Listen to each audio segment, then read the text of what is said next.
And on this episode of Acts of Service to U.S. Military Service Women, our special guest shares why she is still determined to continue growing her platform for women of the military despite altering her schedule to her new normal. And it's different than when you're at home and it's like spring break, or even if it's a snow day where you don't have to worry so much about school. And now you have to figure out what is my kid supposed to be learning, feeling all the pressure of am I doing enough? And so it's been really hard.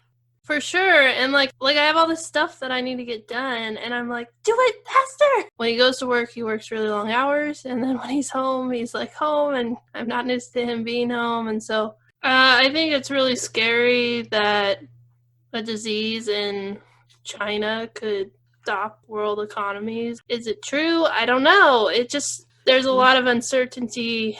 It makes it hard to watch the news because people's partisan biases come out, and I just want to hear the news. That makes it really scary to watch the news because you want to stay informed, but you also want the truth. I talked to one of my former podcast guests yesterday because the inactive ready reserve is getting recalled, and she is still in the inactive ready reserve, and so she was kind of freaking out because she was like, what does this mean for me? So I think it's going to be a huge impact on the military as a whole. I was in the inactive ready reserve.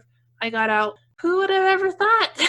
Right? And I was like, at some point the thing they're going to ask is going to be too much, and then why did I do all this? Everything just seems so fast. Right. So I started a podcast, Women of the Military, and I get to share the stories of military women about what they've done in the military and what they've experienced, good and bad and everything in between. Women getting to share their stories and the healing that brings, but also women who are listening are often young women who are looking to join the military, and they're trying to decide if the military is right for them. And they have all these different experiences to listen to. I know how it is to just hear a story and something out of that story you can get inspired.